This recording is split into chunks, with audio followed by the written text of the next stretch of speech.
Here we go. Hello, it's another week. It's another opportunity for me to talk over you, Coxie, and it's another cracking joke. I've got my genuine laugh game ready today, Have you been Coxie. practicing? I have, in the mirror. Been to laugh yoga like we were talking about last week. Laughter club. I started my own.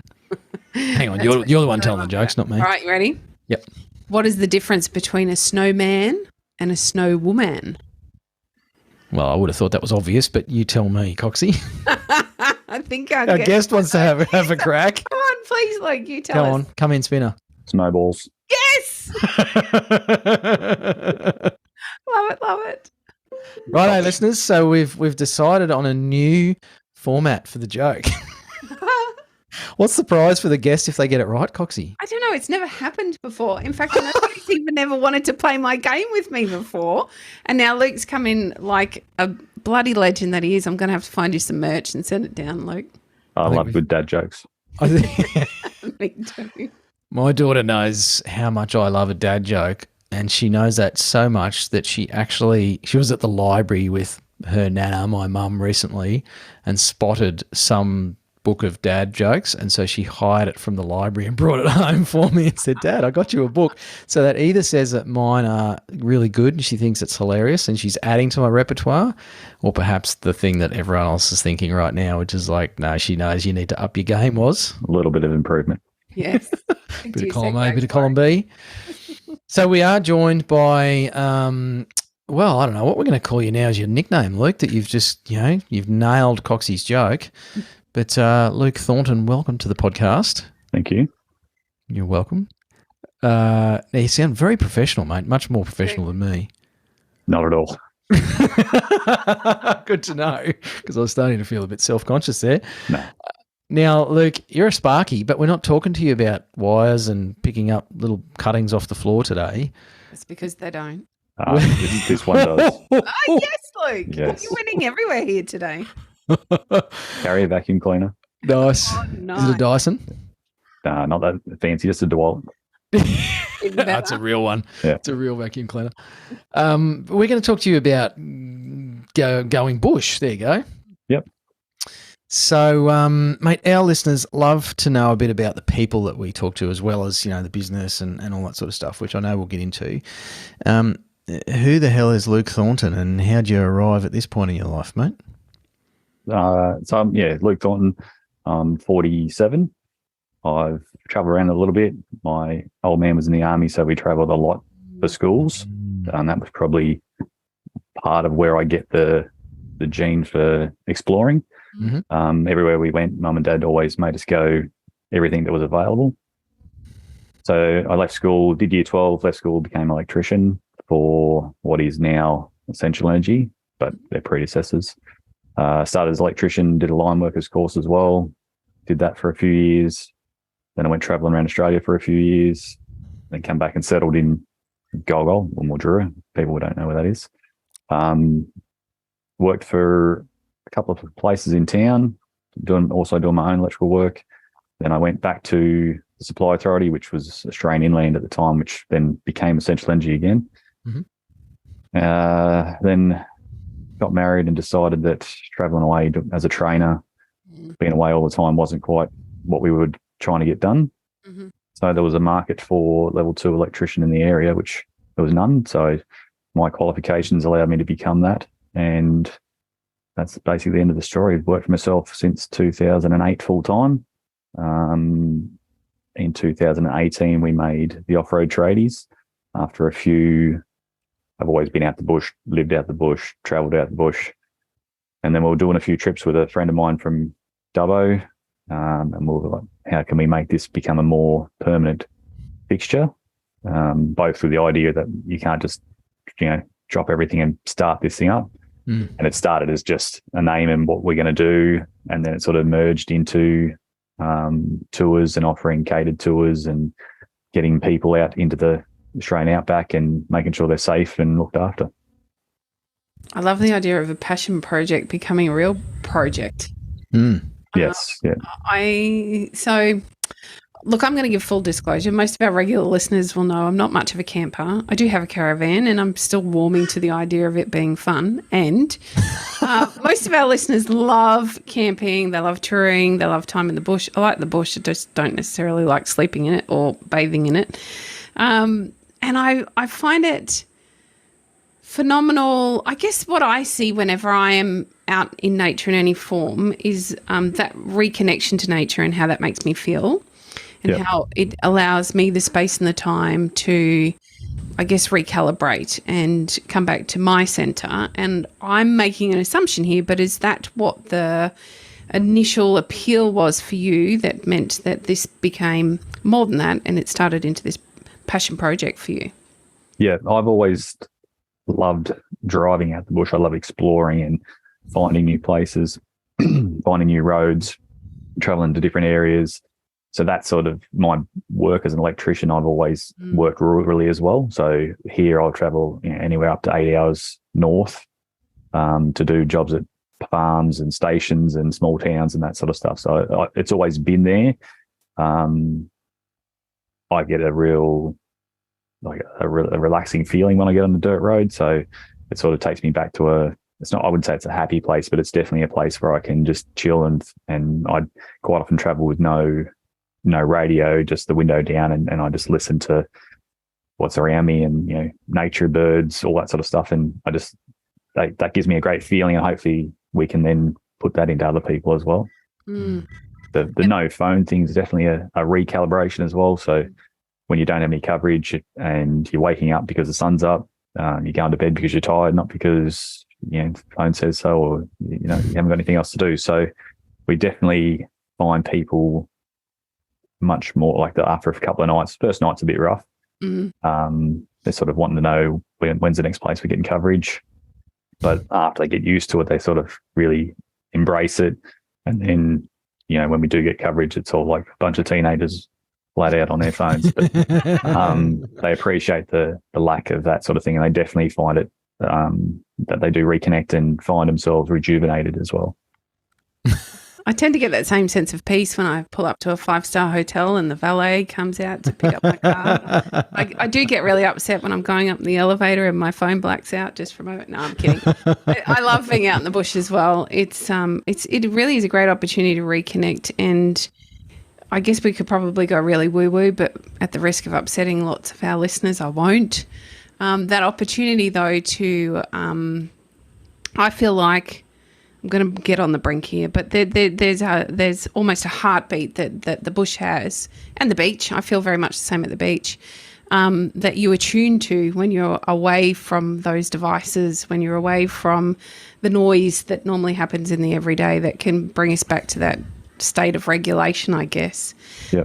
So it's a great opportunity for many to do that. And I'm interested to understand how it went from something you love doing to the idea of perhaps creating a business that can help others discover and explore the way that you enjoy doing. The start was, so the first few trips that we did, we always took people with us anyway. So we'd say, we're going to go and do the Simpson. Anyone want to go? And then that sort of branched from just people being with us and serving themselves to there's no real market for people at this stage that do fully catered meals. And the ones that do, what we've heard so far, it's pretty much the same thing. Whereas we'll give you, it's different meals every night. We cook on the run in our ovens in the car. So you're getting and we'll do camp ovens and like really good hearty meal. We're not it's not 5-star cooking, but it's good hearty. At the end of the night, you're full and you've had a nice meal. And the people that came with us that experienced that to start with were like, this is a good thing. And then we decided, we'll add it on. And we started with only sort of a couple of tours, and then we've just added tours each year and said, right, we'll go and drive this track, find it. Yeah, this definitely is something that people would be interested in doing. Add it to the group of ones that we do at the moment, and then off we go. Yeah, nice. Luke, do you have like particular cooking skills that you've had to develop, mate, to deliver the experience off-road? Guaranteed once a trip you'll get my special golden syrup dumplings. Oh my God, they are my favourite. Yeah, I've had lots of people come back and say they haven't had it since Nan made it, and it's better than Nan's and that sort of stuff. I've had people come back on a number of trips and they'll critique it across each time they come over. This is better than last time. This wasn't as good as last time. That type of thing. But we always have one camp oven roast, and then we alter through. We started off very as male dominant and meat orientated, and then we've sort of brought in more stuff. So we'll we might have butter chicken one night, or we'll do some sort of pasta, and then we'll make a stew, and then we'll have a roast, and we'll have our barbecues as well. But we might have a Mexican night, that sort of thing. So we try to chop and change, so you're not getting the same thing all the time. That's so nice. Yeah. So when you're back home, mate, do you cook? Do you cook at home? Is it something that transfers for you, or when you're back, it's like, I'm done cooking. I've been cooking on the road. The first couple of nights, I definitely don't want to cook. But I do cook at home anyway. And my mum's a really good cook, and Dad's done Chinese cooking for a long time. So not that anyone's a chef or a professional cook. Mum loves cooking for other people. I like cooking for other people, and Curl and I have a rule where we don't eat until everyone's eaten. So some people find it a bit funny, but we want to know that everyone's had their fill. And then if there's some left, we'll have that afterwards. So you're not just waiting to make sure somebody drops off the perch, the poison actually works. It's not about making sure they're clear before you make sure the food's okay. We have had a discussion where we haven't done a bad meal yet. We've come very close. There was one on The Simpson last year that was borderline the worst meal we've ever done. Oh no! We got some funky schnitzels from far north Queensland, and I think they were buffalo. It had a very distinctive taste to it, and it was a last-minute meal, but the vegetables were delicious. Oh, good. Well, sounds like everyone survived, so that's a good story, mate. Yeah. Look, I'm curious in setting up a business like this, and I guess, if I can make an assumption and correct me if I'm assuming incorrectly, that the idea is to transition into this as your main gig and leave the wires and stuff behind. Is that the plan? Yeah, definitely the end goal is to be full-time. I've got to juggle that with 4 kids. I've got one just gone to uni, one's an apprentice plumber, and then I've got 2 that are still one in high school, one in primary school. So juggling normal work plus tours plus kids stuff, it's a bit of a time-consuming thing. So eventually, once the littlest one is higher into high school, then I'll be trying to do it more time. At this stage, she comes on a fair few tours still. Oh, wow. She did the Cape with me last year. Sometimes I have no escape. They just say, we're coming. Other times, my wife's working at the uni at the moment, so she doesn't have as many holidays as she used to. So if it coincides with the trip and it's on school holidays, I'll take the kids with me as well, and they give me a hand on the tour. And the people that come on the tours actually quite like it. So yeah, nice. That's a real gift for them, isn't it, in their future, those experiences? Yeah, they've done a lot of things. Yeah. They've been to a lot of places and seen a lot of things that they'll be able to, they cherish. And sometimes you don't think they remember it, but they do. They remember all of it. So yeah, it surprises you what your kids remember. And you'd have that benefit with, your older kids and understanding what they remember from being little. It's quite surprising what they hold on to. What's the general duration of your trips? So our shortest trip is 3 nights, 4 days, and then it goes right through to we've got an 18-day trip that runs from Cairns to Cape York and back. Wow! So, what sort of equipment is required to do something like this? For us, or for the people that come with us? Maybe for both. I don't own a 4-wheel drive. Is it something that I could still do, or would I need to hire or purchase a 4-wheel drive to be able to do a trip like that? We're definitely more based around you being in a vehicle that's capable. Yep. There are a couple of trips that less likely, less four-wheel drivey type vehicles can go on. The Darling River tour is, there's dirt roads, but it's not four-wheel driving. Yep. The Outback New South Wales tour is dirt roads with a little bit of four-wheel driving, but at the places where we four-wheel drive, you can actually park your car up and jump in with us and we'll take you through it. We've just opened up some positions now where we're going to have people come in with us, or we'll have that option for you. Yep. So if you don't have a vehicle, you'll be able to jump in with Curl or I, and then we'll carry a swag or a rooftop tent for you. Yep. And then, as you get used to it, you can set it up for yourself. But to start with, we'll set it all up for you so you can actually take a few more people, because we didn't know if that'd work, and we weren't sure if we wanted to have someone in our vehicle for anywhere from a week to 2 weeks. Yep. But we've done a few things recently for the Queensland government, and also some local stuff in Mildura where I've had to take people with me, and probably not as bad as I make it out to be. So, are they the trips where you do play the radio really loud? If you get some idiot like me in the back just chewing your ear off? No, you hesitated then, Luke. No, I haven't yet. It's always interesting. Like, I like to learn from people and listen to people's stories. And I had Simon and Adam from the Gogglebox in Mildura, and I got to take them out for 3/4 of a day, and they were great blokes, interesting. Asked me some very city-based questions. One of the boys had never seen a kangaroo moving before. Holy moly. So he'd seen kangaroos in a paddock, but never actually on the hop. So we passed, mobs of kangaroos and greys and reds, and he got to see emus. And so sometimes I forget what people do and haven't seen, or haven't seen. And we try to add that in. So if we take someone that wants to take photos and we see something up front, like I'll pull up and say, right, there's a wedge-tailed eagle out here, or there's budgies here, so we get to see a lot of things, and hopefully that we can get pictures for people to remember forever.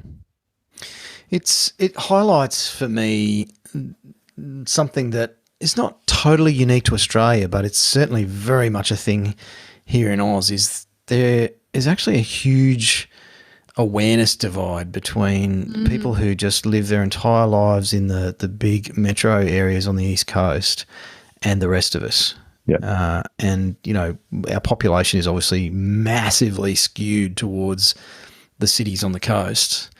And so just the knowledge of what goes on west of the range is it's surprisingly, and to me frighteningly, and this is me letting my personal values come through here, because I'm not as widely travelled as you, Luke, with the childhood upbringing and everything, and having military family. But I've spent a lot of time out west, and I've tripped around in a 4B and done the Cape and all sorts of stuff, and chose to move to Tassie to get away from the cities and spend even more time in the bush here. And it still blows my mind that people don't have a more general awareness about country here in Australia, especially given all of the debate and everything that's going on at the moment in Parliament and, on social media. So I think it's a fantastic thing that more and more people are getting out. And thanks to COVID, I think there's been a spike in that desire and perhaps awareness about Australia.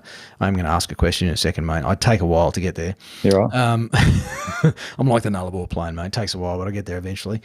So is that something that's helping your business, Luke? Is people wanting to figure that stuff out and perhaps experiencing it, or are you finding that's a barrier for what you're offering people?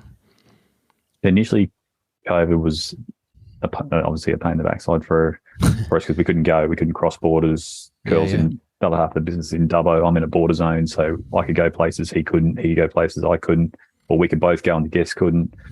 So that was a big thing. And when we could start traveling around New South Wales, we found so many people. Like I've lived out west for a long time, and I've never seen so many people out the bush. Like you pull up in Tilpa, normally there might be, you'd be lucky with 3 cars. There'll be like 20 caravans parked there, and people everywhere. And it's like I'm passing people on roads that I've never seen a person on before, and I'm going past people in Winnebagos and carrying 27-foot caravans. And where are these people coming from? But it was majority Sydney people getting out because they couldn't go anywhere else. So that's kind of just slowly going back the other way now. We've had a lot of people that on our tours that would normally travel overseas, and they've done some tours with us, and now they're starting to go back overseas again.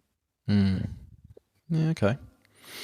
So look, what have been some of the other I don't want to say barriers, but learning opportunities for you in transitioning from, I guess, the trades and a trade business into what is a tourism business? Yeah. Understanding tourism is a big thing.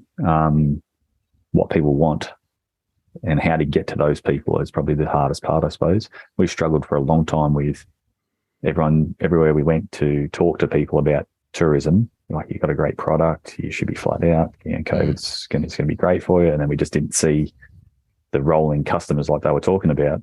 Mm. So then we had a digital mentoring program through a tourism developer, and they get put through all these different sides of your SEOs and making sure your website's working properly, Google My Business is working properly, and how all these things link together. And until you understand that, and the fact that you can be saying something on this platform and this platform, but Google won't link those things together, and you don't get ratings out of it. So, trying to get that background information. That was really helpful, and that definitely helped get us to, we've had people from Denver ring us about doing a trip this year for about 30 people, which was just out of the blue. I actually thought it was a scam email, but he rang afterwards and he's like, yeah, we've got a conservation area. We've got all the people that pay money to this conservation area. We're going to take them around. We want you to be over there and drive us around. So that's happening in April. Wow. And then we've had a couple of others. I've had a bloke just emailed on the weekend from Arts. He's a photographer and he's doing a story by picture. So I was talking to him today. Luckily, that one's not too far away. It's only half an hour up the road, so we'll be able to sort that one out fairly well. But once he actually decides what he wants, yeah. So it's getting there. Tell us a little bit, Luke, about the diversity of people that take up the opportunity to take one of your tours. The diversity of the groups can be very wide ranging. There's probably the only ones we don't really see is that kind of alpha 20 to 30-year-old male. Yep. And they're potentially not really the people that we're after anyway. So we like to take families because I like to see families explore and kids get out the bush and get off iPads and become, not one with nature, but be able to go and climb up a hill or dig a hole and just do things that kids should do. Then we're also getting a lot of mature ladies, either widowers or they've been divorced and they either did like camping previously and want to get back to it, or they've never done it and they want someone to be around so they can start to build their confidence in being out the bush. So we do get experienced four-wheel drivers as well, and sometimes a lot of solo experienced drivers that they just want to go and do a trip but have some people around. Like they've done enough trips where they're on their own, they want to meet more people, like-minded people, a lot of dads and sons, that type of thing, trying to make their connections and get their kids out the bush and that sort of thing. So a wide range of people. What a privilege it must be to be in a position to serve so many people. There must be a lot of, I guess, pretty big moments that would be shared with you on those trips when you're thinking about some of those client bases that you're talking about there. Yeah, and that's probably the main thing for us. I can watch someone do something or experience something for the first time, and we get to witness what they actually, like the look on their face or the gasp or they're high-fiving somebody because they've conquered a hill that they would have never taken on before. We've had a couple of proposals at different places, so that wasn't something that we thought would be on our things that we would do, but yeah, that was pretty cool, especially at the one at the most northern point of Australia. So yeah, nice. Yeah, so you do get to share a lot of things with people, and you make people come back because they enjoy it. So we've had people that have been on 4, and I think 4 is the most trips out of 8 so far. Yeah, that's cool. Plenty that have done 3, so they come back because not only they want to travel, but they also enjoy being around us and that sort of thing as well. So, Luke, which out of the 8? I'm sneakily looking on your website. You're going to ask me which one. Yeah, I am. Which one's your favourite? Probably the high country is definitely it ticks a lot of boxes. Like this is the other thing that people don't grasp when they're from the city. When you take them out and they can experience the vastness of Australia, how big it is, how small they are, and how insignificant they are compared to the rest of whatever's going on. So you can take them in the high country and you can stand at the top of a mountain and you can just look and you just see mountains everywhere and you just feel tiny. Or you go out the back of New South Wales or you're in the Simpson Desert and you can't see another car, you can't see another person, you can't see anything as far as the horizon on every side. Then they start to realise, oh yeah, this is it's a big country, and I've driven 4 days, and I'm only still in the same state. Yeah, not even in the middle of it yet. Yeah. It blows me away when we were kids, I'll say collectively, because we were all about the same age bracket. Nice vintage, Luke. We all drove for holidays. We didn't do, we didn't even do bus or train, really. We certainly didn't do any airplane. It was all driving. My family was in Wagga. We lived in Brisbane. We drove down there twice a year, every year. They'd come up to us sometimes. That was a gift of my childhood that I've been fortunate enough to share with my own children, and that's not even going right out west. They're still quite public roads. There's always lots of people. You get to see, sure, a lot of countryside, but also a lot of other cars on the road. Yep. And I think we've lost some of that basic living now in favour of the fast pace and the go, and I've got to get there quickly so I can just relax. So we lose the experience of the journey. Yes, that's definitely true. I'm big on driving, so we drive. We've driven to Western Australia, we've driven to Darwin for holidays, and one of the best experiences was on the Darwin trip. We got to Tennant Creek and was like, righto, this is the choice. We can head east and go to Queensland and start coming back down, or we can sneak up to Darwin. Like, we'll literally be there for 3 days, and everyone, the whole team's like, let's go to Darwin. So that's, to me, is a win. People are happy to be in the car, get to see some stuff, and we always make sure we stop at anything that's a point of interest, or we'll try and find little things that you can take your mind off traveling, like creeks and swimming and water holes and lookouts, all that sort of stuff. Go and do everything you can while you can. Look, I think you have the opportunity to help every parent of a young child right now if you can give us some clues on the very best car games to play. Car cricket. Car cricket. I don't think I've ever played car cricket. How do you play car cricket? So it's the number plates of the car coming towards you. Yep. You've got to set your boundaries. Like, obviously, we change. So anything inside a 60k zone of the town doesn't count. But in any car coming past, you have whoever's batting. If the first number on the number plate is 1 to 6, it's runs. Yep. And if it's 0, 7, 8, 9, you're out in some format. So you can pick 0, it can be bold, and then you write down each way, and then you can keep score through that. Oh man, I can just see the arguments that'd take. It also keeps them focused, because they're looking for the next car and then looking for the number plate. So that's a good one to keep them going for a fair while. We're not immune to technology, so you've just got to be balanced in what you do. Don't sit on a device for the whole time. We try to make sure that there's colouring in. Our kids like little puzzles and that sort of stuff. When parents come on trips, we've always got a pack for the kids, for their kids. So we'll have competitions, so you have to try and find signs or animals, and the first child to get all the activities wins a prize. We've got little puzzles for them. It's nothing drastic, but it's just little bits to help parents when they first start to get the kids into the motion of being away. And then hopefully by the end, sometimes we'll give the kids in different vehicles a handheld UHF as well. Oh, cool. So they can be having their own little conversations through cars while the adults are still talking on the main UHF. That's such a good idea. I've got some advice for our listeners, and only because it's a funny story. On our first drive with my son from Brisbane to Wagga, he was a bit hyperactive at the time, and so we thought, we'll go at night time, we'll give him some Finurgan to help him sleep through the trip. Little did we know that my poor son, who I think was about maybe 7 or 8 at the time, had one of those adverse effects where it completely switched. So the effect for him was, of course, to increase his hyperactivity. So my advice to you, any parents listening and considering this, do not give your kids Finurgan, just in case you end up with the same reaction we did. Didn't sleep for 2 days, poor little bugger.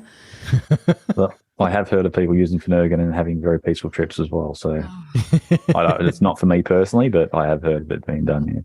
We don't condone any form of drug use, either legal or otherwise, here at Tradies in Business. Conversely to our podcast last week where we were talking it up. Yeah, except for beer and coffee. That's about it. Definitely coffee, beer at the end of the trip. Sorry. Sorry, no, go.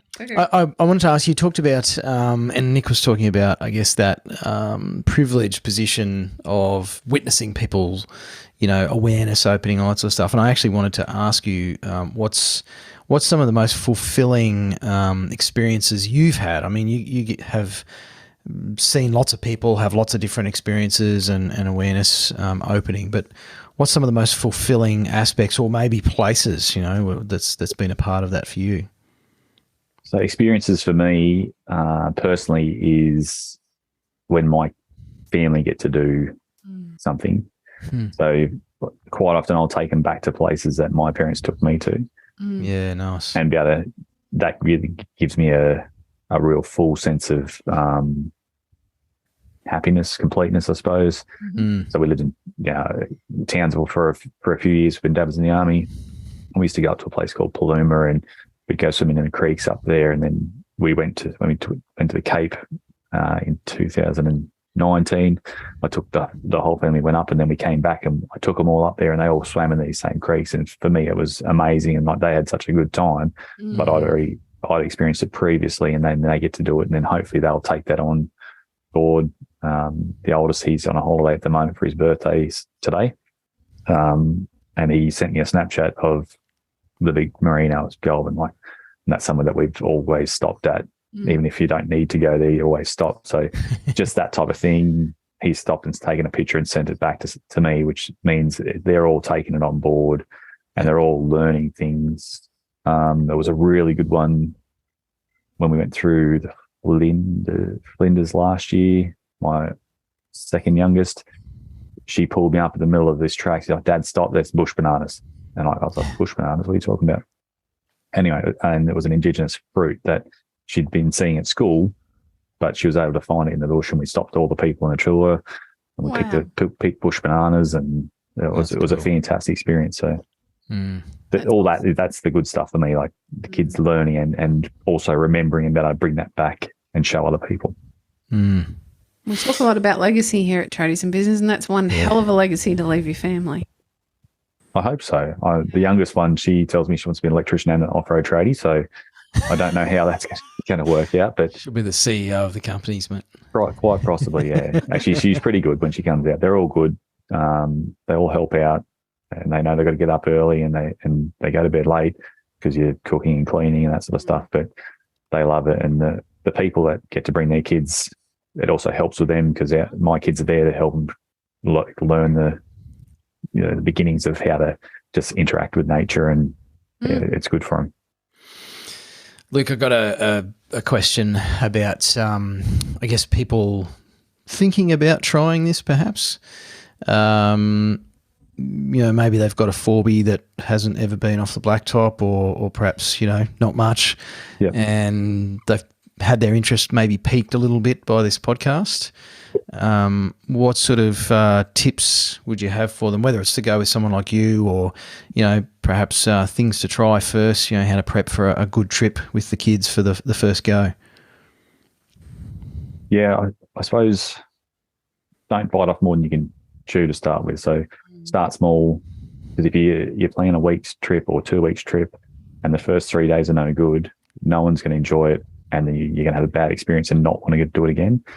We've had some people come on that haven't camped for 20 years because they had bad experience when they first tried it. So just start small, a night here, a night there, just to find out if the family actually does enjoy it.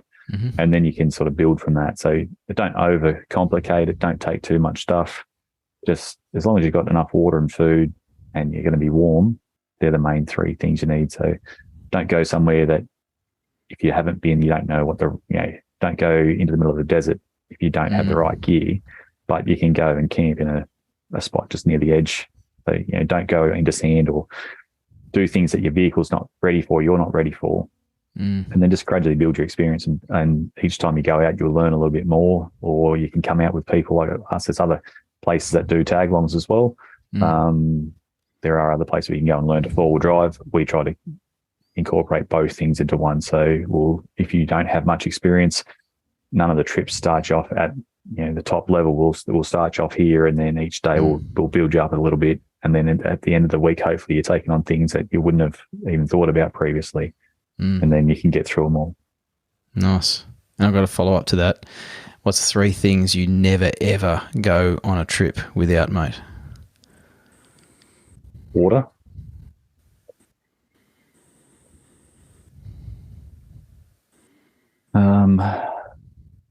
Water, food, and recovery gear. Nice. And what's one people would not think to take that you always take? That I've always got. Yeah. What do I always have? Please say soft toilet paper. Maybe it's a hip flask. I don't know. My ute's fully loaded all the time, so it's got everything in it. yeah.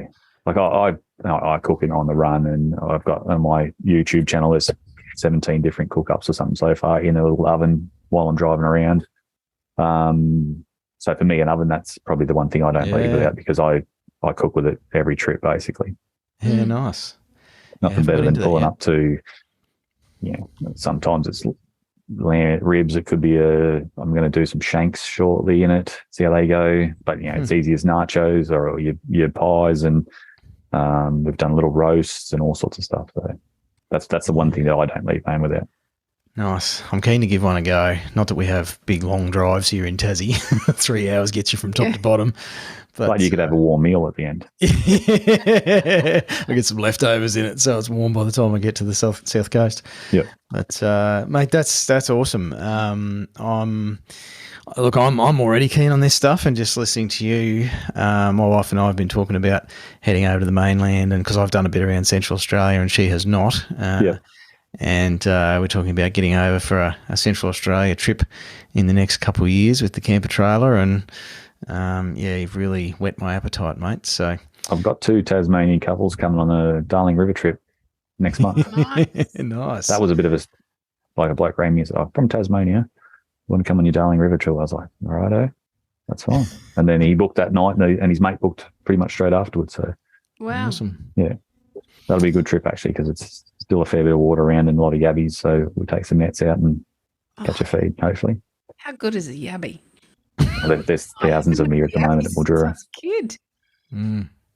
Photos on everyone's Facebook down here. Yeah. So. Everyone's a hero. Yum. Yeah. Oh, that sounds like fun.